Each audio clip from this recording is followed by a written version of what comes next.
मुंबई गोलियों की आवाज से गूंज रही थी। सैकड़ों लोग होटलों के अंदर फंसे हुए थे और भारत की सबसे खतरनाक कमांडो फोर्स अभी भी दिल्ली में थी।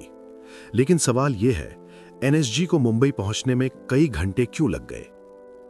26 नवंबर 2008 की रात भारत के इतिहास की सबसे डरावनी रातों में से एक। उस रात 26/11 मुंबई अटैक्स के दौरान मुंबई के कई बड़े इलाकों में आतंकवादियों ने हमला कर दिया था। ताजमहल पैलेस, ओबेरॉय ट्राइडेंट और नरीमन हाउस, इन इमारतों के अंदर सैकड़ों लोग फंसे हुए थे। बाहर गोलियां चल रही थीं, अंदर लोग अपनी जान बचाने के लिए कमरों में छिपे हुए थे। मुंबई पुलिस आतंकवादियों से मुकाबला कर रही थी, लेकिन हालात बहुत खतरनाक होते जा रहे थे।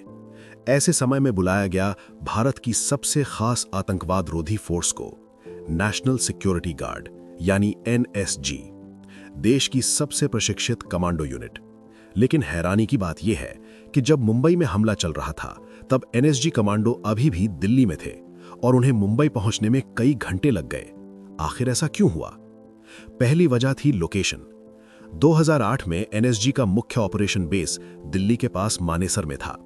मुंबई जैसे बड़े शहर में उस समय एनएसजी का कोई स्थायी हब मौजूद नहीं था। इसलिए जब हमला शुरू हुआ तो कमांडो को पहले मानेसर से दिल्ली एयरपोर्ट तक लाया गया और फिर वहां से विमान द्वारा मुंबई भेजा गया। ये पूरी प्रक्रिया पहले ही काफी समय ले चुकी थी।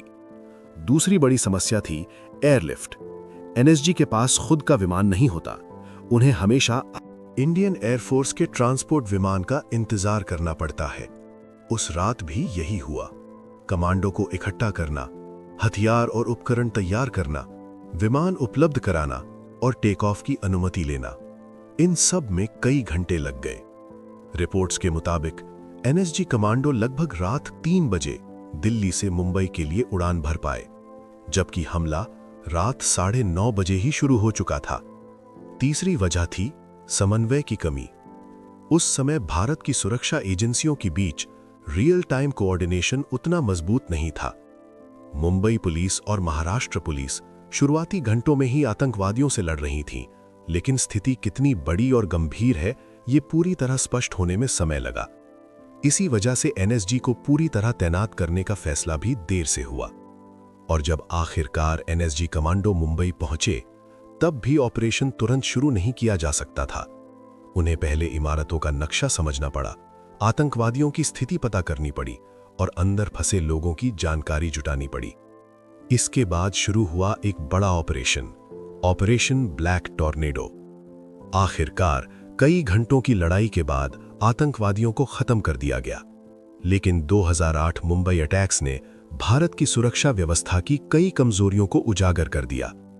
इसी घटना के बाद सरकार ने मुंबई, हैदराबाद, चेन्नई और कोलकाता में नए एनएसजी हब बनाए, ताकि भविष्य में ऐसी किसी भी आपात स्थिति में कमांडो तुरंत कार्रवाई कर सके। लेकिन 26/11 की वो रात आज भी हमें याद दिलाती है, कभी कभी कुछ घंटों की देरी इतिहास को हमेशा के लिए बदल देती है।